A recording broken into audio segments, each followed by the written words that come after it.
거.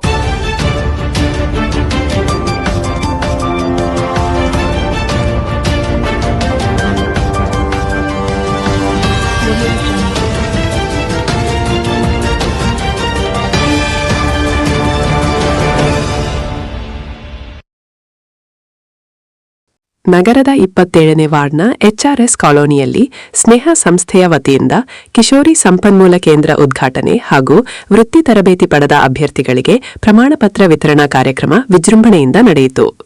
ಕಾರ್ಯಕ್ರಮಕ್ಕೆ ಎಸಿಡಿಪಿಒ ಕೆ ಪ್ರಸನ್ನಕುಮಾರ್ ಅವರು ಗಣ್ಯರೊಂದಿಗೆ ಸಸಿಗೆ ನೀರುಣಿಸುವ ಮೂಲಕ ವೇದಿಕೆ ಕಾರ್ಯಕ್ರಮಕ್ಕೆ ಚಾಲನೆ ನೀಡಿ ಪರಿಸರ ಸಂರಕ್ಷಣೆಯ ಸಂದೇಶ ಸಾರಿದರು.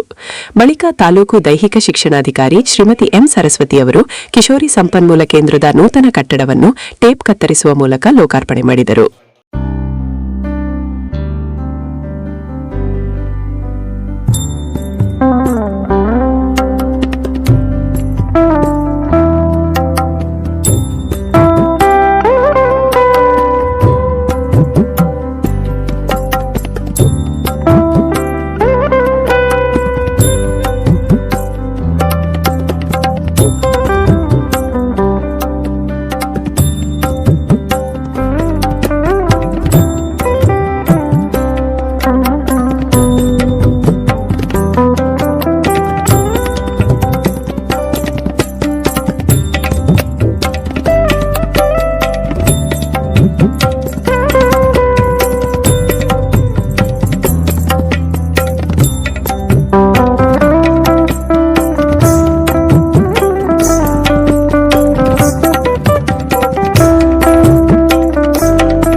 ಇದೇ ಸಂದರ್ಭದಲ್ಲಿ ವಿವಿಧ ವೃತ್ತಿ ಕೌಶಲ್ಯ ತರಬೇತಿಗಳನ್ನು ಯಶಸ್ವಿಯಾಗಿ ಪೂರ್ಣಗೊಳಿಸಿದ ಅಭ್ಯರ್ಥಿಗಳಿಗೆ ಗಣ್ಯರು ಪ್ರಮಾಣ ಪತ್ರಗಳನ್ನು ವಿತರಿಸಿ ಶುಭ ಹಾರೈಸಿದರು.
ಕಾರ್ಯಕ್ರಮವನ್ನು ಉದ್ದೇಶಿಸಿ ಮಾತನಾಡಿದ ಎಸಿಡಿಪಿಒ ಕೆ ಪ್ರಸನ್ನಕುಮಾರ್, ಸ್ನೇಹ ಸಂಸ್ಥೆಯ ನಿರ್ದೇಶಕ ಡಿ ರಾಮಾಂಜನೇಯ, ಶಿಕ್ಷಣ ಸಹಾಯಕ ಸಂಯೋಜಕಿ ಕೆಪಿ ಜಯ ಹಾಗೂ ತಾಲೂಕು ದೈಹಿಕ ಶಿಕ್ಷಣಾಧಿಕಾರಿ ಶ್ರೀಮತಿ ಎಂ ಸರಸ್ವತಿ ಅವರು ಶಿಕ್ಷಣ ಮತ್ತು ಕೌಶಲ್ಯಾಭಿವೃದ್ಧಿಯೇ ಮಹಿಳಾ ಸಬಲೀಕರಣದ ಪ್ರಮುಖ ಅಸ್ತ್ರವಾಗಿದೆ ಎಂದು ಹೇಳಿದರು. ಯುವತಿಯರು ಗಂಡು ಹೆಣ್ಣು ಎಂಬ ತಾರತಮ್ಯವನ್ನು ತೊರೆದು ಸಮಾನತೆಯ ಸಮಾಜ ನಿರ್ಮಾಣಕ್ಕೆ ಕೈಜೋಡಿಸಬೇಕು. ಉನ್ನತ ಶಿಕ್ಷಣದ ಜೊತೆಗೆ ವೃತ್ತಿ ಕೌಶಲ್ಯಗಳನ್ನು ರೂಢಿಸಿಕೊಳ್ಳುವ ಮೂಲಕ ಆರ್ಥಿಕವಾಗಿ ಸ್ವಾವಲಂಬಿಗಳಾಗಿ ಉಜ್ವಲ ಭವಿಷ್ಯ ರೂಪಿಸಿಕೊಳ್ಳಬೇಕು ಎಂದು ಕರೆ ನೀಡಿದರು. ವಿಶೇಷವಾಗಿ ಮಹಿಳಾ ಮತ್ತು ಮಕ್ಕಳ ಅಭಿವೃದ್ಧಿ ಇಲಾಖೆ ಮಹಿಳೆಯರ ಬಗ್ಗೆ ಕಾರ್ಯ ಮಾಡುತ್ತದೆ. ಬರೀ ಇಲಾಖೆ ಮಾಡಿ ಸರ್ಕಾರ ಮಾಡಿ ಅಷ್ಟೇ ಇದಾಗೋದಲ್ಲ, ಅದಕ್ಕೆ ಸಂಘ ಸಂಸ್ಥೆಗಳು ಕೂಡ ಕೈ ಜೋಡಿಸ್ತಾವೆ.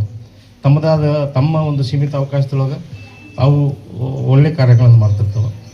ಈ ಮಹಿಳೆ ಪಾತ್ರ ಬಹಳ ಮುಖ್ಯ. ನಿಮಗೆಲ್ಲ ಇನ್ನೂ 15 ಹೆಣ್ಮಕ್ಳಿದ್ದೀರಿ. ತಾವು ಹೇಳಿದಂಗೆ ಫಸ್ಟ್ ಜನ್ರೇಷನ್ ಮೊದಲೇ ಒಂದು ಸಾಕ್ಷರ ಬಂದಿರತಕ್ಕಂಥ ಕುಟುಂಬದಿಂದ ಬಂದಿರ್ತೀರಿ. ದಯವಿಟ್ಟು ತಮ್ಮ ಮನೆಯ ಹಿರಿಯರಿಗೆ ಹೇಳ್ರಿ, ಮಹಿಳೆಯರ ಸ್ಥಾನ ಎಷ್ಟು ದೊಡ್ಡದು ಒಬ್ಬ ವ್ಯಕ್ತಿಯ ಜೀವನದಲ್ಲಿ. 4 ಹಂತದಲ್ಲಿ ಮಹಿಳೆಯರ ಸ್ಥಾನ ಇರ್ತದೆ.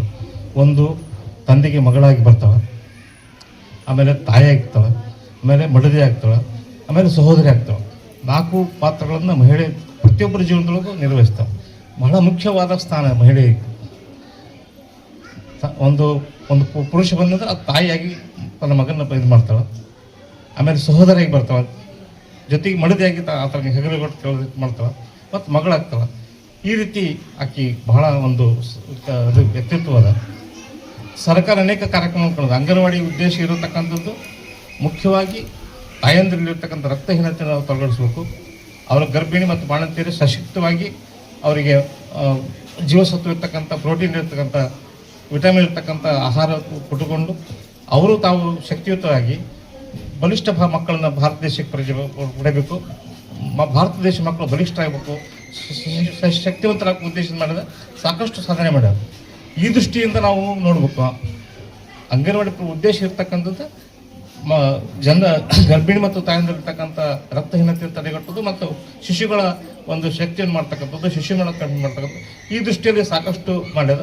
ನಂತರ ದಿನಗಳಲ್ಲಿ ನಮ್ಮ ಇಲಾಖೆ ಸ್ತ್ರೀ ಶಕ್ತಿ ಕಾರ್ಯಕ್ರಮಗಳನ್ನು, ಬೇಟಿ ಬಚಾವೋ ಬೇಟಿ ಪಡಾವೋ, ಭಾಗ್ಯಲಕ್ಷ್ಮಿ ಯೋಜನೆ, ಪ್ರಧಾನಮಂತ್ರಿ ಮಾತೃತ್ವ ವಂದನಾ ಯೋಜನೆ, ಇನ್ನೂ ಅನೇಕ ಕಾರ್ಯಕ್ರಮವನ್ನು ನಾವು ರೂಪಿಸ್ಕೊಂಡು ಬಂದು. ಉದ್ದೇಶ ಏನಂದ್ರೆ ಮಹಿಳೆಯರು ಹೆಚ್ಚೆಚ್ಚು ಸಮಾಜದ ಮುಖ್ಯವಾಗಿ ಬೇರ್ತಂಗೆಲ್ಲ ಸಮಾಜ ತನ್ನಿಂದ ತಾನೇ ಅಭಿವೃದ್ಧಿ ಆಗ್ತದೆ. ಒಂದು ಮಾನದಂಡಗಳೇನಂತಂದ್ರೆ, ಎಲ್ಲಿ ಹೆಣ್ಮಕ್ಳು ಸಾಕ್ಷರತೆ ಹೆಚ್ಚು ಓದ್ತಾಳ ಅಲ್ಲಿ ಜನಸಂಖ್ಯೆ ತಾನೇ ಕಡಿಮೆ ಆಗ್ತದೆ, ಶೌಚಾಲಯ ಬಳಕೆ ಜಾಸ್ತಿ ಆಗ್ತದೆ, ಆಮೇಲೆ ಮದುವೆ ವಯಸ್ಸಿನ ನಂತರ ತನ್ನಿಂದ ತಾನೇ ಜಾಸ್ತಿ ಆಕತ್ತೆ ಹೋಗ್ತದೆ, ಆಮೇಲೆ ಮಕ್ಕಳ ಹೆರಿಗೆ ಪ್ರಮಾಣ ಕಡಿಮೆ ಆಕತ್ತೆ ಹೋಗ್ತದೆ. ಈ ರೀತಿ ಒಳ್ಳೆ ಸಕಾರಾತ್ಮಕ ಬೆಳವಣಿಗೆ ಆಗ್ತವೆ. ಇದೆಲ್ಲ ಉದ್ದೇಶ ಏನಂದ್ರೆ ಮಹಿಳೆ ಸಾಕ್ಷರತೆ ಆಗಬೇಕು. ಅದಕ್ಕೆ ಹಿಂದಕ್ಕೆ ಒಂದು ಇದು ಇರ್ತಿತ್ತು, ಸಾಕ್ಷರತಾ ಅನ್ನೋದು ಹೆಣ್ಣೊಂದು ಕಲಿತಾರೆ, ಶಾಲೆ ಒಂದು ಕಲಿಯುತ್ತೆ. ನೀವೆಲ್ಲಾದ್ರೂ ನೋಡಿರ್ಬೋದು ಅದ್ರ ಮೇಲೆ. ಈಗಿನ ನೋಡ್ಲಿಕ್ಕೆಲ್ಲ ಹಿಂದಿನ ಪಡೆಯೋದು ನೋಡಿರ್ಬೋದು. ದೃಷ್ಟಿಯಿಂದ ಅನೇಕ ಶಾಲಾ ಕಾಲೇಜುಗಳಾಗ್ಯಾವ, ಕಾಲೇಜುಗಳು ಜಾಸ್ತಿ ಆಗ್ಯಾವ. ಇವತ್ತು ಸಾಕಷ್ಟು ಇವತ್ತು ಇದು ನೋಡಿದ್ರೆ ನಾವೆಲ್ಲ ಓದಬೇಕಾದ್ರೆ ಇಡೀ ಒಂದು ಕ್ಲಾಸ್ನಾಗ ಒಬ್ಬರು ಮಹಿಳೆಯರು. ಇವತ್ತು ನೋಡಿ ಸಂತೋಷ ಆಗ್ತದೆ. ಇಡೀ ಕಾಲೇಜ್ ತುಂಬ ಮಹಿಳೆಯರು ಕಾಣ್ತಾರೆ, ಹುಡುಗಿಯರು ಕಾಣ್ತಾರೆ, ಬಾಲಕಿಯರು ಕಾಣ್ತಾರೆ. ಯಾವುದೇ ಸ್ಪರ್ಧೆಯಲ್ಲಿ ಇರಲಿ, ಯಾವುದೇ ಇರಲಿ, ಇದು ಒಳ್ಳೆಯ ಬೆಳವಣಿಗೆ, ದೇಶಕ್ಕೆ ಮತ್ತು ಸಮಾಜಕ್ಕೆ ಹೋಗ್ತಕ್ಕಂಥ ಒಳ್ಳೆಯ ಬೆಳವಣಿಗೆ. ಈ ದೃಷ್ಟಿಯಿಂದ ಸ್ನೇಹ ಸಂಸ್ಥೆಗಳು ಕೂಡ ತಮ್ಮದೇ ಆದಂಥ ಕಿಶೋರಿ ತಿಳುವಳಿಕೆ ನೀಡಿ ಗ್ರಾಮೀಣ ಮಟ್ಟದಲ್ಲಿ ಇದು ಮಾಡ್ತಕ್ಕಂಥದ್ದು. ನಾನು ಹೇಳ್ತಕ್ಕಂಥ ಉದ್ದೇಶ ಅಂದ್ರೆ, ನಮ್ಗೆ ಗೊತ್ತಿಲ್ಲದೂ ನಾವೇನು ಮಾಡ್ತೀವಿ, ಮನೆಯೊಳಗೆ ಅದು ಉದ್ದೇಶಪೂರ್ವಕಲ್ಲ, ಅದು ತಾರತಮ್ಯ ಮಾಡ್ತಿರ್ತಾರೆ. ಅದು ತಾಯಂದ್ರೆ ಗೊತ್ತಿರೋದಿಲ್ಲ. ಕೆಲಸ ಹೇಳ್ಬೇಕಾದ್ರೆ ಬರೀ ಹೆಣ್ಣು ಹುಡುಗಿಯರಿಗೆ ಹೇಳ್ತಕ್ಕಂಥದ್ದು, ಗಂಡು ಹುಡುಗಿಗೆ ದೊಡ್ಡ ಕೆಲಸ ಅಷ್ಟೇ, ಹೊರಗಡೆ ಹೋಗೋ ಕೆಲಸ ಅವಶ್ಯಕ ಹೇಳ್ತಕ್ಕಂಥದ್ದು. ನಾವು ಅದನ್ನು ಮಕ್ಕಳನ್ನ ಏನು ಮಾಡ್ತೀವಿ, ಮನೆಯೊಳಗೆ ಬೆಳೆಸ್ಬೇಕಾದ್ರೆ ಆರತಿ ಮಾಡ್ತೀವಿ. ಅದನ್ನು ನೀವು ತಿಳುವಳಿಕೆ ಪಡ್ಕೊಂಡು ನೀವು ನಿಮ್ಮ ತಾಯಂದರಿಗೆ, ನಿಮ್ಮ ಅಕ್ಕಂದರಿಗೆ ನೀವು ಎಲ್ಲರಿಗೂ ಹೇಳಬೇಕು. ಎಲ್ಲರೂ ಸಮಾನರು, ಹುಟ್ಟತಕ್ಕಂಥ ಎಲ್ಲರೂ ಶಕ್ತಿವಂತರಿರ್ತಾರೆ. ಆ ಕಾರಣ ನೀವು ಭೇದ ಭಾವ ಮಾಡಬಾರ್ದು ನಮ್ಮೊಳಗೆ. ಇದು ನೀವು ಕಲ್ತ್ರೆ ನಿಮ್ಮ ಸ್ನೇಹ ಸಂಸ್ಥೆ ಕಳೆದ 33 ವರ್ಷಗಳಿಂದ ಕೂಡ್ಲಿಗೆಯನ್ನು ಕಚೇರಿಯನ್ನಾಗಿ ಮಾಡಿಕೊಂಡು ಮಕ್ಕಳ ಕೇಂದ್ರಿತ ಸಮುದಾಯ ಅಭಿವೃದ್ಧಿಯಲ್ಲಿ ತೊಡಗಿಕೊಂಡಿದೆ. ಮುಖ್ಯವಾಗಿ ಪ್ರಾಥಮಿಕ ಶಿಕ್ಷಣ ಎಲ್ಲ ಮಕ್ಕಳಿಗೂ ಗುಣಾತ್ಮಕವಾಗಿ ಸಿಗಬೇಕು ಅಂತಕ್ಕಂಥ ಉದ್ದೇಶದಿಂದ ಅಂಗನವಾಡಿಗಳನ್ನು ಅಭಿವೃದ್ಧಿ ಮಾಡ್ತಕ್ಕಂಥ, ಹಾಗೆಯೇ 1 ರಿಂದ 5ನೇ ತರಗತಿ ಓದ್ತಕ್ಕಂಥ ಮಕ್ಕಳಿಗೆ ಕಲಿಕೆಯನ್ನು ಉತ್ತಮಪಡಿಸಲಿಕ್ಕೆ ಕಲಿಕಾ ಕೇಂದ್ರಗಳನ್ನು ಪ್ರಾರಂಭ ಮಾಡಿ ಕೆಲಸ ಮಾಡ್ತಾ ಇದೆ. ಹಾಗೆಯೇ ವಿಶೇಷವಾಗಿ ಮಕ್ಕಳ ಶಿಕ್ಷಣ ಚೆನ್ನಾಗಾದರೆ, ಇಲ್ಲಿ ನಾನು ದೇವದಾಸಿ ಅಂತಕ್ಕಂಥ ಪದವನ್ನು ಬಳಸ್ತೀನಿ ಅಂತ ಯಾರು ಅನ್ಯತಾ ಭಾವಿಸಬಾರ್ದು. ಆ ಕುಟುಂಬಗಳ ಮಕ್ಕಳಿಗೆ ಮಕ್ಕಳು ಶೈಕ್ಷಣಿಕವಾಗಿ ಅಭಿವೃದ್ಧಿ ಆದರೆ ಅವರು ಯಾವುದೇ ರೀತಿಯಾಗಿ ಇರ್ತಕ್ಕಂಥ ಶೋಷಣೆಗೆ ಒಳಪಡಲ್ಲ ಅಂತಕ್ಕಂಥದ್ದನ್ನು ಗಮನದಲ್ಲಿ ಇಟ್ಕೊಂಡು ಆ ಮಕ್ಕಳಿಗೆ ವಿಶೇಷವಾಗಿ ಆರೋಗ್ಯಕ್ಕೆ ಸಂಬಂಧಪಟ್ಟಿರ್ತಕ್ಕಂಥ ವೃತ್ತಿ ಶಿಕ್ಷಣದ ಕೋರ್ಸ್ಗಳಿಗೆ ಸಹಾಯ ಮಾಡ್ತಕ್ಕಂಥ ಕಾರ್ಯಕ್ರಮವನ್ನು ಮಾಡ್ಕೊಂಡು ಬರ್ತಾ ಇದೆ. ಪ್ರತಿ ವರ್ಷ 25 ಮಕ್ಕಳಿಗೆ ಸಹಾಯ ಪ್ರಾರಂಭವಾಗಿ ಈಗ ಇಲ್ಲಿಯವರೆಗೂ ಸುಮಾರು ಒಂದು 200 ಮಕ್ಕಳು ಆ ತರದ ಸಪೋರ್ಟ್ ನಲ್ಲಿದ್ದಾರೆ. ಎಲ್ಲರೂ ಕೂಡ ದೇವದಾಸಿ ಕುಟುಂಬದ ಮಕ್ಕಳೇ. ಮತ್ತೆ ಆರೋಗ್ಯಕ್ಕೆ ಸಂಬಂಧಪಟ್ಟಿರ್ತಕ್ಕಂಥ ವೃತ್ತಿಪರ ಕೋರ್ಸ್ಗಳಾಗಿರ್ತಕ್ಕಂಥ MBBS, BVSC, BSc nursing, ANM, GNM ಈ ತರದ ಕೋರ್ಸ್ಗಳಿಗೆ ಸಪೋರ್ಟ್ ಮಾಡ್ತಕ್ಕಂಥ ಕೆಲಸವನ್ನು ಮಾಡ್ತಾ ಇದೆ. ಇನ್ನು ಈ ಯೋಜನೆಯ ಬಗ್ಗೆ ಮಾತಾಡ್ಬೇಕಂತಂದ್ರೆ ಈ ಯೋಜನೆ ಕನಕಗಿರಿ, ಕಾರಟಗಿ ಹಾಗೂ ಗಂಗಾವತಿ ತಾಲೂಕಿನ ಆಯ್ದ 70 ಹಳ್ಳಿಗಳಲ್ಲಿ ಕೆಲಸ ಮಾಡ್ಕೊಂಡು ಬರ್ತಾ ಇದೆ.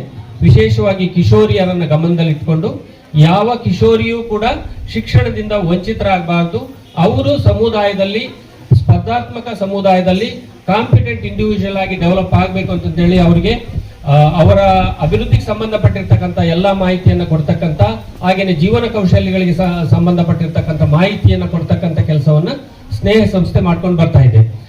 ಈ 70 ಹಳ್ಳಿಗಳಿಂದ ಸುಮಾರು 4,000 ಕಿಶೋರಿಯರು ಹಾಗೂ 2,000 ಯುವಕರನ್ನ ತಲುಪ್ತಕ್ಕಂಥ ಕೆಲಸವನ್ನು ಮಾಡ್ತಾ ಇದೆ. ಈ ಕಿಶೋರಿ ಸಂಪನ್ಮೂಲ ಕೇಂದ್ರದ ಬಗ್ಗೆ ಮಾತಾಡಬೇಕು ಅಂತಂದ್ರೆ ಈಗ ನಾವು ಈ 70 ಹಳ್ಳಿಗಳಲ್ಲಿ ಕೆಲಸ ಮಾಡ್ಕೊಂಡು ಬಂದಿರ್ತಕ್ಕಂಥ ನಮ್ಮ ಅನುಭವದಲ್ಲಿ ತುಂಬಾ ಮಕ್ಕಳಿಗೆ ಅವ್ರ ತಂದೆ ತಾಯಿ ಎಲ್ಲರೂ ಕೂಡ ಯಾರು ತುಂಬಾ ಜನ ವಿದ್ಯಾವಂತರಲ್ಲ, ಎಲ್ಲರೂ ಫಸ್ಟ್ ಜನರೇಷನ್ ಲರ್ನರ್ಸೇ ತುಂಬಾ ಫ್ಯಾಮಿಲೀಸ್ ನಲ್ಲಿ. ಈ ಫಸ್ಟ್ ಜನರೇಷನ್ ಲರ್ನರ್ಸ್ಗೆ ಅವರಿಗೆ ಶಿಕ್ಷಣಕ್ಕೆ ಸಂಬಂಧಪಟ್ಟಿದ್ದಾಗಿರ್ಬೋದು, ವೃತ್ತಿಗೆ ಸಂಬಂಧಪಟ್ಟಿದ್ದಾಗಿರ್ಬಹುದು, ಸ್ಕಾಲರ್ಶಿಪ್ಗಳಿಗೆ ಸಂಬಂಧಪಟ್ಟಿರ್ತಕ್ಕಂಥ ಯಾವುದೇ ಮಾಹಿತಿ ಆ ಮಕ್ಕಳಿಗೆ ಸಿಗಲ್ಲ. ಹಾಗೇನೆ ಆ ಮಕ್ಕಳಿಗೆ ವೃತ್ತಿಪರ ಕೋರ್ಸ್ಗಳಿಗೆ ಅಥವಾ ಯಾವ್ದಾದ್ರು ಕಾಂಪಿಟೇಟಿವ್ ಸ್ಪರ್ಧಾತ್ಮಕ ಪರೀಕ್ಷೆಗಳಿಗೆ ತಯಾರಿ ಆಗ್ಬೇಕು ಅಂತಂದ್ರೆ ಅವುಗಳಿಗೆ ಪೇ ಮಾಡಿ ಹೋಗ್ತಕ್ಕಂಥ ಕೆಪಾಸಿಟಿ ಇರಲ್ಲ. ಎಲ್ಲೋ ನೀವು ಹಳ್ಳಿಗಳನ್ನ ಗಮನಿಸಿದ್ರೆ ಇಡೀ ಹಳ್ಳಿಯನ್ನು ತಗೊಂಡ್ರೆ 1-2 ಮಕ್ಕಳು ಸಹ ಆ ತರ ಫೀಸ್ ಅನ್ನ ಪೇ ಮಾಡಿ ಕಾಂಪಿಟೇಟಿವ್ ಎಕ್ಸಾಮ್ಸ್ ಹೋಗ್ತಕ್ಕಂಥ ಮಕ್ಕಳು ಕಾಣಿಸಿರ್ತಾರೆ. ಈ ಹಿನ್ನೆಲೆಯಲ್ಲಿ ಆ ತರದ ಮಕ್ಕಳಿಗೆ ಸಹಾಯವಾಗಲಿ ಅಂತೇಳಿ ಈ ಕಿಶೋರಿ ಸಂಪನ್ಮೂಲ ಕೇಂದ್ರವನ್ನು ನಾವಿಲ್ಲಿ ಪ್ರಾರಂಭ ಮಾಡ್ತಾ ಇರ್ತಕ್ಕಂಥದ್ದು. ಇನ್ನು ಸ್ವಲ್ಪ ದಿನದಲ್ಲಿ ಅದಕ್ಕೆ ಟೋಲ್ ಫ್ರೀ ನಂಬರ್ ಸಹ ಇರುತ್ತೆ ಕಿಶೋರಿ ಸಂಪನ್ಮೂಲ ಕೇಂದ್ರಕ್ಕೆ. ನನಗೆ ಗೊತ್ತಿರೋ ಪ್ರಕಾರ ಈ ತರ ಕಿಶೋರಿ ಸಂಪನ್ಮೂಲ ಕೇಂದ್ರಗಳಿರ್ತಕ್ಕಂಥದ್ದು ಬಹಳ ಅಪರೂಪ. ಹಾಗಾಗಿ ಈ ಪ್ರದೇಶದ ವಿಶೇಷವಾಗಿ ಕಿಶೋರಿಯರಿಗೆ ಶಿಕ್ಷಣಕ್ಕೆ ಸಂಬಂಧಪಟ್ಟ ಮಾಹಿತಿ ಇರ್ಬೋದು, ಉದ್ಯೋಗಕ್ಕೆ ಸಂಬಂಧಪಟ್ಟ ಮಾಹಿತಿ ಇರ್ಬೋದು, ವ್ಯಕ್ತಿತ್ವ ವಿಕಸನಕ್ಕೆ ಸಂಬಂಧಪಟ್ಟಿರ್ತಕ್ಕಂಥ ಮಾಹಿತಿ ಇರ್ಬೋದು, ಸ್ಕಾಲರ್ಶಿಪ್ಗೆ ಸಂಬಂಧಪಟ್ಟಿರ್ತಕ್ಕಂಥ ಮಾಹಿತಿ ಇರ್ಬೋದು, ಈ ಎಲ್ಲ ಮಾಹಿತಿಗಳು ಒಂದು ಜಾಗದಲ್ಲಿ ಸಿಗುವ ಹಾಗೆ ಸಂದರ್ಭ ಬಂದ್ರೆ ಆ ಮಕ್ಕಳು ಇಲ್ಲೇ ಸಹ ಇದ್ದು ಓದ್ಕೊಳ್ಳಿಕ್ಕೆ ವ್ಯವಸ್ಥೆ ಇರೋ ಹಾಗೆ ಈ ಕಿಶೋರಿ ಸಂಪನ್ಮೂಲ ಕೇಂದ್ರವನ್ನು ನಾವು ಪ್ರಾರಂಭ ಮಾಡಿರ್ತಕ್ಕಂಥದ್ದು.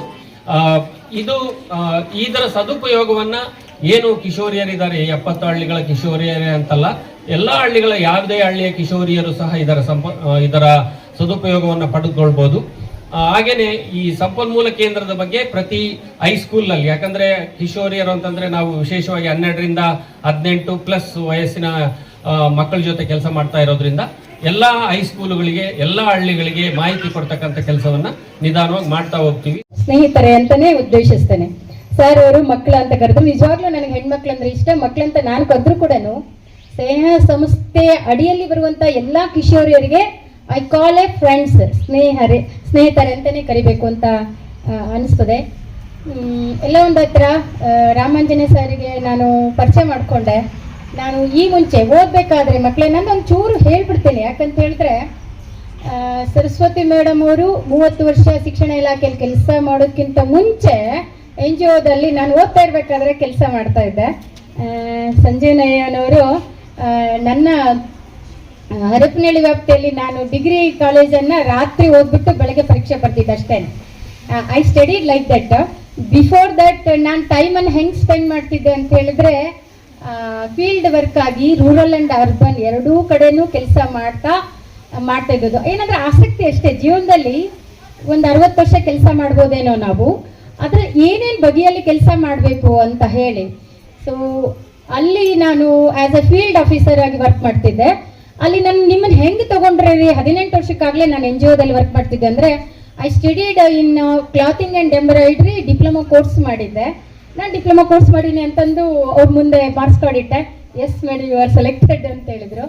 ಅಷ್ಟೇ ಅಲ್ಲ, ಅಲ್ಲಿ ಒಂದು ಗ್ರಾಮೀಣ ಪ್ರದೇಶದಲ್ಲಿ ವರ್ಕ್ ಮಾಡಬೇಕಾದ್ರೆ ಅದು ಖುಷಿನೇ ಬೇರೆ. ವಿಶೇಷವಾಗಿ ಅಲ್ಲಿ ಟೈಲರಿಂಗ್ ಕ್ಲಾಸನ್ನು ನಾನು ಹೇಳ್ಕೊಡ್ತಿದ್ದೆ ಆ ಮಹಿಳೆಯರಿಗೆಲ್ಲ. ಸಂಘದ ಮನೆಯನ್ನೇ ಮಾಡ್ಕೊಂಡಿದ್ದು. ಭಾಳ ನೆನ್ಪು ಮಾಡ್ಕೊಂಡೆ ಇವತ್ತು ಮೇಡಮ್ ಅವ್ರ ಜೊತೆಗೆ ನಾನು ಹಾಗೆ ಮಾಡುತ್ತಿದ್ದೆ, ಹೀಗೆ ಮಾಡ್ತಿದ್ದೆ. ನನ್ನ ಮೊದಲನೆಯ ಸಂಬಳ 660 ರೂಪಾಯಿ ನಂಗೆ ಸಂಬಳ ಕೊಡ್ತಿದ್ರು NGO ದಲ್ಲಿ ವರ್ಕ್ ಮಾಡಬೇಕಾದ್ರೆ. ಎಷ್ಟು ಸಂತೋಷ ರೀ. ಅದಕ್ಕೆ ನಾನು ಹೇಳ್ತಾ ಇರೋದು, ಸ್ನೇಹ ಸಂಸ್ಥೆಯಲ್ಲಿ ಕೆಲಸಗಳನ್ನ ನಾನು ಕೇಳಿದೆ, ಮೇಡಮ್ ಹತ್ರ ಬಹಳಷ್ಟು ಚರ್ಚೆ ಮಾಡಿದೆ. ಸರ್ ನಿಜವಾಗ್ಲೂ ನಿಮ್ಗೆ ಸೆಲ್ಯೂಟ್ ಮಾಡ್ತೀನಿ ನಾನು, ಯಾಕಂತ ಹೇಳಿದ್ರೆ ರಿಯಲ್ ಕ್ಲಾಸ್. ಒಂದು ಸಂಸ್ಥೆ ಅಂದ್ರೆ ಅಜೆಂಡಾಸ್ ಇರ್ತದೆ, ಏನ್ ಕೆಲಸ ಮಾಡ್ಬೇಕು ಅವರು NGOದಲ್ಲಿ ಅಂತಂದಾಗ, ವಿಶೇಷವಾಗಿ ಅವರ ಆಯ್ಕೆ ಹೇಗಿದೆ ನೋಡಿ. ದೌರ್ಜನ್ಯಕ್ಕೊಳಪಟ್ಟಂತ, ಶೈಕ್ಷಣಿಕವಾಗಿ ಹಿಂದುಳಿದಂತ, ಸಾಮಾಜಿಕವಾಗಿ ತುಳಿತಕ್ಕೊಳಗಾದಂತಹ ಮುದ್ದು ಮಕ್ಕಳು, ನೀವು ಅವ್ರ ಮಕ್ಕಳೇ ಅಂತಾನೆ ಕರೀತಾರೆ ಪ್ರತಿಯೊಬ್ರು. ಮಕ್ಕಳು ಬಂದಿಲ್ಲ, ಮಕ್ಕಳು ಬಂದ್ರು ಯಾರು ಅನ್ಕೊಂಡೆ, ನೀವೆಲ್ಲರೂ ಮಹಿಳೆಯರು. ಅವರು ಸಂಬೋಧಿಸಿದ್ ನೋಡಿದ್ರೆ ಖುಷಿ ಆಯ್ತು ನನಗೆ. ಸೊ ಅಂತಹ ಮಕ್ಕಳಿಗೆ ನೀವೇನು ಆದ್ಯತೆ ಕೊಟ್ಟು ಸಂಪನ್ಮೂಲ ಕೇಂದ್ರ ಮಾಡಿದ್ದೀರಲ್ವಾ, ರಿಯಲಿ ಐ ಕ್ಲಾಪ್. ಎಲ್ಲೋ ಒಂದತ್ರ ರಿಯಲಿ ನನ್ನ ಹತ್ರ ಶಿಕ್ಷಣ, ನಾನು ಸಂಸ್ಥೆಯಲ್ಲಿ ಆಡಳಿತ ಒಂದು 3 ವರ್ಷ ಆಗಿರ್ಬೋದು, ಆದರೆ ಬಂದಂತಹ ಸಮಾಜದಲ್ಲಿ ಬಂದಂತಹ ಜನರಿಗೆ ಏನೇನು ಫೆಸಿಲಿಟೀಸ್ ಇದೆ ಅಂತ ಗೊತ್ತಾಗ್ತಾ ಇಲ್ಲ. ಏನೇನು ಫೆಸಿಲಿಟೀಸ್ ಇದೆ ನಿಮ್ಗಳಿಗೆ ಅಂತಾನೆ ಗೊತ್ತಾಗ್ತಾ ಇಲ್ಲ. ಮೊನ್ನೆ ತಾನೇ ಪ್ರತಿಭಾ ಮೇಡಮ್ ಅವರು ಅಚಾನಕ್ ಬಂದಿದ್ರು ಆಫೀಸಿಗೆ. ಅಲ್ಲೊಂದು ಎಕ್ಸಾಂಪಲ್ ಹೇಳ್ತಾನೆ. ಒಂದು ಟಾಸ್ಕ್ ಇತ್ತು, ರಾಮಂಜನ್ ಸರ್ ಗೊತ್ತಿಲ್ಲ ಇದು, ಇಲ್ಲೇ ಇದೇ ವ್ಯಾಪ್ತಿಯಲ್ಲಿ ಸಿಂಧುಳಿ ಜನಾಂಗದ ಮಕ್ಕಳು ಶಾಲೆಯಿಂದ ಹೊರಗುಳಿದಿದ್ರು. ಸೊ ಅದು ಅವತ್ತಿನ ದಿನ ನಾನು ಪ್ರಸನ್ನ ಸರ್ ಅವರು ಕುತ್ಕೊಂಡು ನೈಟ್ ಪ್ರೋಗ್ರಾಮ್ ಇತ್ತು, ಡಿಸ್ಕಸ್ ಮಾಡ್ತಾ ಇದ್ರು. ಯಾಕೆ ಈ ಮಕ್ಕಳು ಶಿಕ್ಷಣದಿಂದ ವಂಚಿತರಾಗಿದ್ದಾರೆ ಹಾಗೆ ಈಗ ಅಂದಾಗ, ಮೇಡಮ್ ಅವ್ರು ಬಂದರು. ಮೇಡಮ್ ನಮ್ಮ ಜೊತೆ ಕೈ ಜೋಡಿಸಿ ಇವತ್ತೊಂದಿನ ಆಂದೋಲನ, ಅಲ್ಲಿ ಒಂದು ಮಕ್ಕಳದ್ದು ದಾಖಲಾತಿ ಆಂದೋಲನ ಮಾಡಿಬಿಡಿ ಅಂತ ಹೇಳಿದ್ರು. Yes madam, what she is saying, ಇವ್ರ ಟೀಮ್ ತುಂಬಾ ಅದ್ಭುತವಾಗಿದೆ, ಸ್ಟಾಫ್ ಈಸ್ ವೆರಿ ನೈಸ್ ಕೆಲಸ ಮಾಡ್ತಿದೆ. ನನಗೆ ಅದು ಇಷ್ಟ ಆಯಿತು. ಡೆವಲಪ್ಮೆಂಟ್ ಮಾಡ್ತಾ ಇದ್ದಾರೆ, ಅವರಿಗೆ ಹೇಳ್ಕೊಡ್ತಾ ಇದ್ದಾರೆ, ಅದನ್ನು ಕೇಳಿ ಖುಷಿ ಆಯಿತು. ನಾನು ಆ ಮೇಡಮ್ಗೆ ಜಸ್ಟ್ ಒಳಗೆ ಬನ್ನಿ, ಇಲ್ಲಿ ಡಿಸ್ಕಸ್ ನಡೀತಾ ಇದೆ, ಒಂದು ಮಾಧ್ಯಮದವ್ರ ಜೊತೆಗೆ, ಒಂದು ಆ ಶಾಲೆಯ ಮುಖ್ಯೋಪಾಧ್ಯಾಯರ ಜೊತೆಗೆ ಇಮಿಡಿಯೇಟ್ ಆಗಿ ಆಕ್ಷನ್ ತಗೊಳ್ತೀನಿ ಏನಾಯ್ತು ಅಂದಿದ್ದಾಗ, ಮೇಡಮ್ ನನಗೆ ಅಲ್ಲಿ ಮಕ್ಕಳು ಬರಬೇಕಾಗಿದೆ, ನೀವು ಸೇರ್ಕೊಂಡು ಆ ಮಕ್ಕಳನ್ನ ಮುಖ್ಯವಾಹಿನಿಗೆ ತರೋಣ. 4 ಗಂಟೆ ಅಷ್ಟೊತ್ತಿಗೆ ಅವರು ಆ ಜಾಗದಲ್ಲಿ ಹೋಗಿ ಬ್ಯಾನರ್ ಹಿಡ್ಕೊಂಡು ಕೇಳ್ಕೊಂಡು ಆ ಮಕ್ಕಳನ್ನ ನೆಕ್ಸ್ಟ್ ಡೇನೇ ಶಾಲೆಗೆ ಸೇರಿಸಿದ್ರು. ಅಷ್ಟು ಮಕ್ಕಳು ಶಾಲೆಯಲ್ಲಿದ್ದಾರೆ. ಅದನ್ನ ಕೇಳಿನೇ ಖುಷಿ ಆಯ್ತು. ಈ ಹೃದಯ ಏನಿದೆಯಲ್ಲ, ಮುಂಚೆಯಿಂದನೇ ಅದೇ ತರ ಬೆಳ್ಕೊಂಡು ಬಂದಿದ್ದು. ನಾನು ಹೇಳ್ತೀನಿ, ಸರ್ಕಾರಕ್ಕಿಂತ ನೀವು ಎಲ್ಲ ರೀತಿಯಿಂದ ಆಕ್ಟಿವಿಟೀಸ್ ಮಾಡ್ಬೋದು, ಏನು NGOs ವರ್ಸಿಟೈಲ್ ಆಗಿ ಏನೆಲ್ಲ ಮಾಡ್ಬೋದು. ಸೊ ಹಾಗಾಗಿ ನಿಜವಾಗ್ಲೂ ಥ್ಯಾಂಕ್ಸ್ ಹೇಳ್ತೀನಿ ಸೇಲ್ಸ್ ಸಂಸ್ಥೆಗೆ, ಅವತ್ತು ನನ್ನ ಜೊತೆಗಿದ್ರಿ ನೀವು. ಅದು ಯಾಕೆ ಅಂತ ಹೇಳಿದ್ರೆ, ಅದು ಒಂದು ಬೇಸ್ ಅಷ್ಟೇ. ಎಲ್ಲಿ ವಂಚಿತರಾಗ್ತಾರೆ, ವಂಚಿತ ಅಂತಂದ್ರೆ ಎಲ್ಲಾ ರೀತಿಯಿಂದನೂ ವಂಚನೆ ಸರ್. ಶಿಕ್ಷಣದಿಂದ ವಂಚನೆ, ಸಾಮಾಜಿಕ ಗೌರವಗಳಿಂದ ವಂಚನೆ, ಮತ್ತು ಆರ್ಥಿಕ ವಂಚನೆ, ಧಾರ್ಮಿಕ ವಂಚನೆ, ಎಲ್ಲ ಎಷ್ಟೊಂದು ವಂಚನೆಗಳಲ್ಲಿ ಅವರಿಗೆ ನಾವು ಮುಖ್ಯವಾಹಿನಿಗೆ ತರಬೇಕಾದ್ರೆ ಅವರಿಗೆ ಅರಿವು ಮೂಡಿಸುವಂತ ಕಾರ್ಯಕ್ರಮಗಳನ್ನ ಸ್ನೇಹ ಸಂಸ್ಥೆ ಮಾಡ್ತಾ ಇದೆ. ನಾನು ಚಿಕ್ಕಚಂತಕಲ್ಲಲ್ಲಿ ಒಂದು 4 ವರ್ಷ ಕೆಲಸ ಮಾಡಿದೆ ಸರ್. ಅಲ್ಲಿ ನಿಮ್ಮ ಸ್ಟಾಫ್ ಅವರು ದೇವದಾಸಿ ಮಕ್ಕಳು, ಪ್ಯೂರ್ಲಿ ದೇವದಾಸಿ ಮಕ್ಕಳು ಜಾಸ್ತಿ ಇದಾರಲ್ಲ, ಅಟೆಂಡೆನ್ಸ್ ನಲ್ಲಿ ತಂದೆ ಹೆಸರು ಇಲ್ಲ, ಅವರು ಅಡ್ಮಿಷನ್ ರೆಕಾರ್ಡ್ ಅಲ್ಲಿ ತಂದೆ ಹೆಸರು ಇಲ್ಲ. ಅಂತ ಮಕ್ಕಳು ನನ್ನ ಶಾಲೆಯಲ್ಲಿ 99.999 ಬರ್ತಾ ಇದ್ರು. ಅಂತಹ ಮಕ್ಕಳಿಗೆ ಕೂಡ 4 ವರ್ಷ ಅವ್ರ ಜೊತೆಗೆ ಬರೆದುಕೊಂಡು ಕೆಲಸ ಮಾಡಿದ್ವಿ ಅಂತ. ಅವ್ರಿಗೆ ಬೇರೆ ಭಾವನೆಗಳು ಗೊತ್ತೇ ಇಲ್ಲ. ಪ್ರಪಂಚ ಏನು ಅಂದ್ರೆ ನಾವು ಹೀಗೆ ಇರ್ಬೇಕೇನೋ, ನಮ್ಮ ಜೀವನ ಹೀಗೆ ಏನೋ ಅಂತಂದು ಅವ್ರಿಗೆ ತಿಳುವಳಿಕೆ. ಆದರೆ ಆ ಮಕ್ಕಳು ಇವಾಗ ಎಷ್ಟೊಂದು ಮಕ್ಕಳು ಗೌರ್ಮೆಂಟ್ ಜಾಬ್ ಅಲ್ಲಿ ಇದ್ದಾರೆ. ಚಿಕ್ಕಜಂತಕಲ್ ಮಕ್ಕಳಲ್ಲಿ ಓದು ಬರ್ತಾ ಇದೆ ಮಹಿಳೆಯರು. ಅಲ್ಲಿ ಏನ್ ಮಾಡ್ತಾ ಇದ್ವಿ ಶಿಕ್ಷಣ ಸಂಸ್ಥೆ, ನಾವು ಆಸ್ ಎ ಟೀಚರ್ ಆಗಿ ಪ್ರತಿ ಮನೆಗೆ ಹೋಗ್ತಿದ್ವಿ. 1-2 ದಿನ ಬಂದಿಲ್ಲ ಅಂದ್ರೆ ಮಗು ಪ್ರತಿ ಮನೆಗೆ ಹೋಗ್ಬಿಟ್ಟು ಕರ್ಕೊಂಡು ಬರುವಂತ ವ್ಯವಸ್ಥೆ, ರೌಂಡ್ ಹೊಡಿತಿದ್ವಿ. ಇದನ್ನ ಹೆಗ್ಗಳಿಕೆಯಾಗಿ ಹೇಳ್ಕೊಳ್ತಿಲ್ಲ. ಬೇಸ್ ಲೆವೆಲ್ ಅಲ್ಲಿ, ರೂಟ್ ಲೆವೆಲ್ ಅಲ್ಲಿ ನಾವು ಮಾಡಬೇಕಾದಂತ ಕೆಲಸ ಈ ಮಹಿಳೆಯರಿಗೋಸ್ಕರ, ನನ್ನ ಅಕ್ಕ ತಂಗಿಯರಿಗೋಸ್ಕರ, ನನ್ನ ಸ್ನೇಹಿತರಿಗೋಸ್ಕರ ಮಾಡಲೇಬೇಕಾಗಿದ್ದು ಪ್ರತಿಯೊಬ್ಬ ಇಲಾಖೆಯ ಪ್ಲಸ್ ಸರ್ಕಾರದ ಜವಾಬ್ದಾರಿ ಆಗಿದೆ. ಅದನ್ನ ಮಾಡಲೇಬೇಕಾಗಿದೆ. ನಾವು ಅದು ಕೂಡ ಮಾಡ್ತಾ ಇದ್ವಿ. ಅದ್ರ ಜೊತೆ ನನ್ನ ಜೊತೆ 100% ಕೈ ಜೋಡಿಸ್ತಾ ಇದ್ದಾರೆ ಸ್ನೇಹ ಸಂಸ್ಥೆಯವರು. ಮಾತಾಡಬೇಕು ಅಂದ್ರೆ ಎಲ್ಲ ಸುದ್ದಿ ನಮ್ಮ ಸಾರಾಗ್ಲಿ ನಿಮಗೆ ಹೇಳ್ಬಿಟ್ಟಿದ್ದಾರೆ. ನಾನು ಏನು ಮಾತಾಡಬೇಕು ಅಂತ ಈಗ ಪ್ರಶ್ನೆ ನಿಂತಿರೋದು. ಒಂದು, ಇಲ್ಲಿ ಕೇಂದ್ರವನ್ನ ನಾವು ಉದ್ಘಾಟನೆ ಮಾಡಿದ್ದೀವಿ ಅಂದ ತಕ್ಷಣ ನೀವು ಕೇಂದ್ರ ಉದ್ಘಾಟನೆ ಮಾಡಿದ್ದಾರೆ ಅನ್ನೋದು ಸುಮ್ಮನೆ ಬರೋದು ಹೋಗೋದು ಅಲ್ಲ. ಇದರ ಮುಖ್ಯ ಉದ್ದೇಶ ಏನಪ್ಪಾ ಅಂತಂದ್ರೆ, ನಿಮ್ಮಂಥ ಮಕ್ಕಳಿಗೆ ಇಲ್ಲಿ ಜಾಗವನ್ನು ಕೊಡ್ಲಿಕ್ಕೆ ಮಾಡಿ ಓದ್ಲಿಕ್ಕೆ ಮಾತ್ರ ಜಾಗ ಕೊಡ್ಲಿಕ್ಕೆ ಇದನ್ನ ಮಾಡಿರೋದು. ಅದನ್ನ ನೀವು ಹೇಗೆ ಬೆಳೆಸ್ಕೊಂತೀರೋ ಅಥವಾ ನೀವೇ ಉಳಿಸ್ಕೊಂತೀರೋ ಇಲ್ಲ ಕಳೀತಿರೋ ಎರಡು ನಿಮ್ಗೆ ಸೇರಿರುತ್ತೆ. ಯಾಕೆ ಅಂತಂದ್ರೆ ನಮ್ಮ ಉದ್ದೇಶ ಏನು ಅಂತಂದ್ರೆ, ನಾನು ಕೆಲಸ ಮಾಡ್ತಿರೋ ಉದ್ದೇಶ ಒಂದು ಬಹಳ ಕೆಳಮಟ್ಟದಲ್ಲಿ ಇರುವಂತ ಮಕ್ಕಳ ಜೊತೆ, ಮಹಿಳೆಯರ ಜೊತೆ ನಾವು ಕೆಲಸ ಮಾಡ್ತಾ ಇದೀವಿ. ಮುಖ್ಯವಾಗಿ ಆ ಮಹಿಳೆಯರು ನಮ್ಮ ಮುಖ್ಯ ವಾಹಿನಿಯಲ್ಲಿ ಬರೋದ್ರಿಂದ ಆ ಮಕ್ಕಳಿಗೆ ಉಪಯೋಗ ಆದ್ರೆ ಮಾತ್ರ ನಮಗೆ ಅಥವಾ ನನ್ನ ಸಂಸ್ಥೆಗೆ ಯಶಸ್ಸು ಬಹಳ ಜೋರಾಗಿ ಕಾಣಿಸುತ್ತೆ. ಇಲ್ಲ ಅಂತಂದ್ರೆ ಸುಮ್ಮನೆ ಯಾರೋ ಬಂದ್ರು ಕುತ್ಕೊಂಡ್ರು ಮಾತಾಡಿದ್ರು ಹೋದ್ರು ಅಂದ್ರೆ ನಮ್ಮ ಕೆಲ್ಸಕ್ಕೆ ಅದು ಯಶಸ್ಸು ಸಿಗಲ್ಲ. ಅದ್ರ ಜೊತೆಯಲ್ಲಿ ಈಗ ಇಲ್ಲಿ ಇಷ್ಟು ಮಕ್ಕಳನ್ನ ನೋಡಿದಾಗ ನನ್ಗೆ ಅನ್ಸಿದ್ದೇನು ಅಂತಂದ್ರೆ, ನಾವು ಇಷ್ಟು ಮಕ್ಕಳ ಜೊತೆ ಕೆಲಸ ಮಾಡಿದೀವ ಅಂತ ಒಂದು ಪ್ರಶ್ನೆ ಕಾಡ್ತಾ ಇದೆ. ಅಂದ್ರೆ ನಾವು ಬರೀ ಎಲೆಮರೆಯ ಕಾಯಾಗೇ ಉಳಿದಿದ್ವು, ಇವತ್ತು ನೀವು ಬೆಳಕಿಗೆ ಬಂದ್ರಿ ಅನ್ನಾಗೆ ನಾನು ನೋಡ್ತಾ ಇದ್ದೀನಿ. ನನಗೆ ತುಂಬಾ ಖುಷಿ ಆಗ್ತಿದೆ, ಜೊತೆಗೆ ನನಗೆ ಮಾತಾಡೋದಕ್ಕೂ ಕೂಡ ಆಗ್ತಲ್ಲ. ಯಾಕೆಂದ್ರೆ ನಿಮ್ಮೆಲ್ಲರ ನಗು ಮುಖ ನನ್ನ ಕಣ್ಣೊಳಗಿದೆ. ಆ ಕಣ್ಣು ಸ್ವಲ್ಪ ಮಾತ್ರ ತೆಗ್ದಿದೆ, ಇನ್ನು ಪೂರ್ತಿ ತೆಗಿಬೇಕು ಅಂದ್ರೆ ನೀವು ನಿಮ್ಮ ಡಿಗ್ರಿಯನ್ನ ಮುಗಿಸಿ, ಅಂದ್ರೆ ನೀವು ಯಾವುದು ಕೋರ್ಸ್ಗಳನ್ನ ಮುಗಿಸಿ ನಂತರ ಮದುವೆ ಆದ್ರೆ ಅದು ನಮ್ಮ ಕಣ್ ತೆರ್ಸೋದು. ಕೋರ್ಸು ಇನ್ನೂ ಅರ್ಧ ಆಗಿರಲ್ಲ, ಆಗ್ಲೇ ಮದುವೆ ಆಗ ಯೋಚನೆ ಮಾಡ್ತೀರಾ, ಆಗ್ಲೇ ಏನೋ ಬೇರೆ ಬೇರೆ ಕಡೆ ನಿಮ್ಮ ಮನಸ್ಸು ಹೋಗಕ್ಕೆ ಶುರುವಾಗತ್ತೆ. ಅಂತ ಸಮಯದಲ್ಲಿ ನಮಗೆ ತುಂಬಾ ಹರ್ಟ್ ಆಗುತ್ತೆ. ಯಾಕೆಂದ್ರೆ ನಾವು ಮಾಡ್ತಿರೋದು ಎಷ್ಟು ಒಳ್ಳೆ ಕೆಲಸ, ಆ ಮಕ್ಕಳು ಅಭಿವೃದ್ಧಿ ಆಗ್ಲಿ ಅಂತ ನಾವು ಮಾಡ್ತಾ ಇರೋದು. ಅದನ್ನ ನೀವು ಸರಿಯಾಗಿ ಉಪಯೋಗಿಸ್ಕೊಂಡ್ರೆ ಬೇರೆ ಬೇರೆ ಕಡೆಗೆ ನಿಮ್ಮ ಧ್ವನಿ ಅಥವಾ ನಿಮ್ಮ ಕಣ್ಣು, ನಿಮ್ಮ ಮಾತು, ನಿಮ್ಮ ನಡೆ ಇವಿಷ್ಟು ಕಡೆ ಬೇರೆ ಕಡೆ ಹೋದಾಗ ನಮಗೆ ತುಂಬಾ ಹರ್ಟ್ ಆಗುತ್ತೆ. ನನಗೆ ಅಂತ ಅಲ್ಲ, ಹಗಲು ರಾತ್ರಿ ಶ್ರಮಿಸಿದಂತ ನಮ್ಮ ಸಾರ್ ಅವ್ರ ಹೆಸರು ಹೇಳೋದು ನನಗೆ ಚೆನ್ನಾಗಲ್ಲ, ನಮ್ಮ ಸಾರ್ ಅವ್ರಿಗೆ ತುಂಬಾ ನೋವಾಗೋದು. ಯಾಕೆ ಅಂತಂದ್ರೆ ಅವ್ರು ಬಹಳ ಸಲ ಅಂತಿರ್ತಾರೆ, ನಾವು ಫೋನ್ ಮೇಲೆ ಕೆಲವು ಸಲ ಹಳ್ಳಿಗಳಿಗೆ ಬರೋಕ್ಕಾಗಲ್ಲ, ನಮ್ಮ ಸ್ಟಾಫ್ ಹೋಗಿರ್ತಾರೆ, ಸ್ಟಾಫ್ ನಾವು ಕನೆಕ್ಟ್ ಮಾಡ್ಕೊಂಡಿರ್ತೀವಿ, ಅಲ್ಲಿ ನಡೆಯುವಂತ ಕೆಲವೊಂದು ಸಣ್ಣ ಸಣ್ಣ ಕಷ್ಟಗಳಿದೆಯಲ್ಲ, ಅವಾಗ ನಮ್ಮ ಸಾರು ಬೈತಾ ಇರ್ತಾರೆ, ಇವ್ರಿಗೆ ಏನಾಗಿದೆ, ಈ ಮಕ್ಳಿಗೆ ನಾವು ಎಷ್ಟು ಓದಿಸಿ ಮುಂದೆ ಬಂದು ಅವ್ರ ಕಾಲ್ ಮೇಲೆ ನಿಂತ್ಕೊಂಡ್ಲಿ ಅಂದ್ರೂ ಕೂಡ ಮಕ್ಳು ಯಾಕೆ ಈ ತರ ನಡ್ಕೊಂತಾರೆ. ನಿಮ್ಮನ್ನ ನೀವು ನೋಡ್ಕೊಳ್ಳಿ, ಬೇರೆ ಇಲ್ಲಿ ಜಾತಿ ಬಗ್ಗೆ ಮಾತಾಡೋದು ಬೇಡ, ಬೇರೆ ಹೈಯರ್ ಕ್ಯಾಸ್ಟ್ ಅಂತ ಮಕ್ಕಳು ಈ ತರದ ಒಂದು ವ್ಯವಸ್ಥೆ ಅಥವಾ ಈ ತರದೊಂದು ಸ್ಥಾನವನ್ನ ಸಿಕ್ಕಿದ್ರೆ ಅವ್ರು ಖಂಡಿತವಾಗ್ಲೂ ಉನ್ನತ ಮಟ್ಟಕ್ಕೆ ಹೋಗ್ಲಿಕ್ಕೆ ಪ್ರಯತ್ನ ಮಾಡ್ತಾರೆ. ಎಲ್ಲವೂ ಸಿಗ್ತಾ ಇರೋದು ಅವರಿಗೇನೆ. ನಿಮ್ಮ ಹೆಸರಲ್ಲಿ ಬಂದರೂ ಕೂಡ ನಿಮ್ಮಲ್ಲಿ ಯಾರು ತೆಗೆದುಕೊಳ್ಳೋಕೆ ಇಷ್ಟ ಇಲ್ಲ. ಯಾಕೆ ಅಂದ್ರೆ ನಿಮ್ದು ಎಷ್ಟು ಮೈಂಡ್ ಇದೆ ಅಂದ್ರೆ ಹಿಂಗೆ ನೇರವಾಗಿ ಹೋಗೋದು ಕೆಳಗಿಳಿಯೋದು, ನೇರವಾಗಿ ಹೋಗೋದು ಕೆಳಗಿಳಿಯೋದು. ಅದಲ್ಲ, ಅಕ್ಕಪಕ್ಕದಲ್ಲಿ ಏನ್ ನಡೀತಿದೆ, ಏನಿದೆ, ನಮಗೋಸ್ಕರ ಏನೇನ್ ಮಾಡ್ತಾ ಇದ್ದಾರೆ ಅಂತ ನೀವು ಒಂದ್ಸಲ ಕಣ್ಣು ಮುಚ್ಚಿಕೊಂಡು ಒಂದು ಅರ್ಧ ಗಂಟೆ ಯೋಚನೆ ಮಾಡಿ. ನೀವು ಅವ್ರಿಗಿಂತ ಚೆನ್ನಾಗಿ ಹೋಗ್ಲಿಕ್ಕೆ ಸಾಧ್ಯತೆ ಇದೆ. ನೀವು ಎಷ್ಟು ಜನ ಇಲ್ಲ ಉನ್ನತ ಶಿಕ್ಷಣ ಪಡೆದು ಒಳ್ಳೊಳ್ಳೆ ಅಧಿಕಾರಿಗಳಾಗಿದ್ದಾರೆ, ನೀವ್ಯಾಕೆ ಪ್ರಯತ್ನ ಆಗ್ತಿಲ್ಲ ಅನ್ನೋದೊಂದು. ಕೆಲವು ಮಕ್ಕಳೆಲ್ಲ ಇವಾಗ ಒಂದು 25 ಜನ ನಾವು ಸೆಲೆಕ್ಟ್ ಮಾಡಬೇಕಾಗಿದೆ. 91% ಬಂದಿರೋ ಅಂತ ಮಕ್ಕಳು ಕೂಡ ನಮ್ಮಲ್ಲಿ ಬಂದಿದ್ದಾರೆ.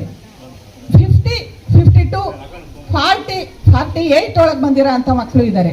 ನಾನು ಹೇಳೋದು, ಯಾಕೆ ಅವ್ರಿಗೆ ಮಾತ್ರ ಓದಕ್ಕಾಗುತ್ತೆ, ನಿಮ್ಗೆ ಯಾಕೆ ಓದ? ಒಂದೇ ಸಬ್ಜೆಕ್ಟ್ ಅಲ್ವಾ ಎಲ್ಲರಿಗೂ, ಎಲ್ಲರಿಗೂ 6 ಸಬ್ಜೆಕ್ಟ್ ಇದೆ, 6 ಸಬ್ಜೆಕ್ಟ್ ಮಾತ್ರ ಓದ್ಬೇಕು. ಅದರ್ವೈಸ್ ಬೇರೆ ಏನು ನೀವು ಓದ್ಲಿಕ್ಕೆ ಆಗಲ್ಲ ಅಲ್ವಾ? ಅವ್ರು ಮಾತ್ರ ಓದಕ್ ಸಾಧ್ಯ, ನಿಮಗೆ ಹೋಗಕ್ಕಾಗಲ್ಲ ಅಂದ್ರೆ ಹೇಗೆ?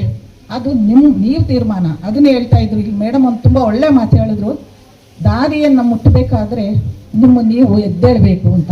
ಎದ್ರೆ ಮಾತ್ರ ಸಾಧನೆ ಮಾಡಿ ಖಂಡಿತ ಸಾಧ್ಯ ಇದೆ. ಆ ಸಾಧನೆ ನಿಮ್ದಾಗಬೇಕು. ಆಗ ಸ್ನೇಹ ಸಂಸ್ಥೆಗೆ ಒಂದು ಖುಷಿ ಕೊಡುತ್ತೆ. ಅದೇ ನೀವು ಕೊಡ್ತಾ ಇರೋ ದೊಡ್ಡ ಬಹುಮಾನ ಅನ್ಕೊಂತ ನಾನು ಬಳಿಕ ಪ್ರಮಾಣಪತ್ರ ಪಡೆದ ಅಭ್ಯರ್ಥಿಗಳು ತಮ್ಮ ಅನುಭವಗಳನ್ನು ಹಂಚಿಕೊಂಡು ತರಬೇತಿಯಿಂದ ಜೀವನದಲ್ಲಿ ಹೊಸ ಆತ್ಮವಿಶ್ವಾಸ ಮೂಡಿತು, ಉದ್ಯೋಗ ಹಾಗೂ ಸ್ವಯಂ ಉದ್ಯಮಕ್ಕೆ ಇದು ನೆರವಾಗಲಿದೆ ಎಂದು ಅಭಿಪ್ರಾಯ ವ್ಯಕ್ತಪಡಿಸಿದರು. ಬಿಕಾಂ ಸೆಕೆಂಡ್ ಇಯರ್ ಓದುತ್ತಿದ್ದೇನೆ. ಕೆಸರಟ್ಟಿ ಗ್ರಾಮದಲ್ಲಿ ನಾವು ಕಂಪ್ಯೂಟರ್ ತರಬೇತಿಯನ್ನು ಪಡೆದಿದ್ದೇವೆ. ಈ ಕಂಪ್ಯೂಟರ್ ತರಬೇತಿಯಿಂದ ನಮಗೆ ಬಹಳ ಉಪಯೋಗವಾಗಿದೆ.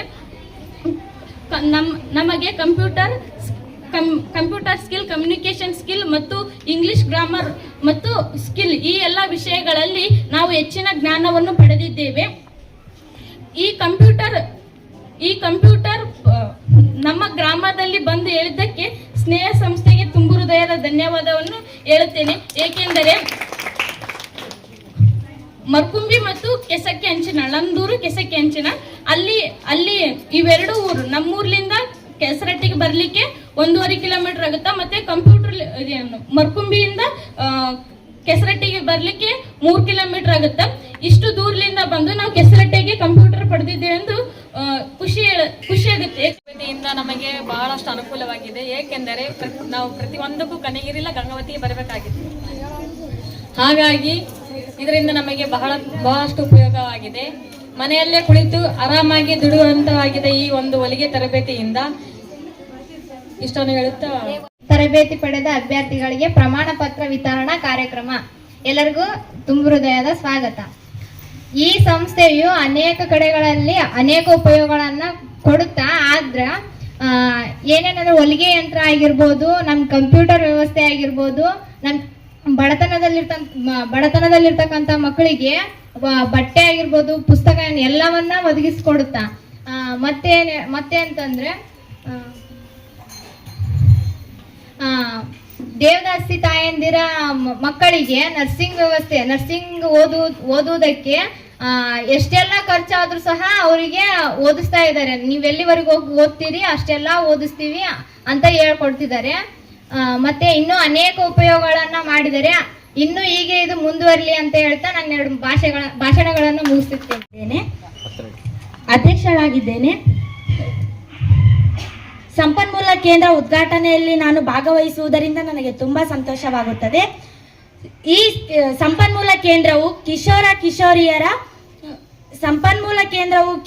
ಕಿಶೋರಿಯರ ಆರೋಗ್ಯ ಆಗಿರ್ಬೋದು, ಶಿಕ್ಷಣ ಆಗಿರ್ಬೋದು ಹಾಗೂ ವೃತ್ತಿ ಮಾರ್ಗದರ್ಶನಗಳಂತಹ ಎಲ್ಲಾ ವಿಷಯಗಳಲ್ಲಿ ಅರಿವು ಮತ್ತು ಬೆಂಬಲ ನೀಡುವಂತಹ ಮಹತ್ವವಾದ ವೇದಿಕೆ ಇದಾಗಿದೆ ಅಂತ ಹೇಳ್ಬೋದು.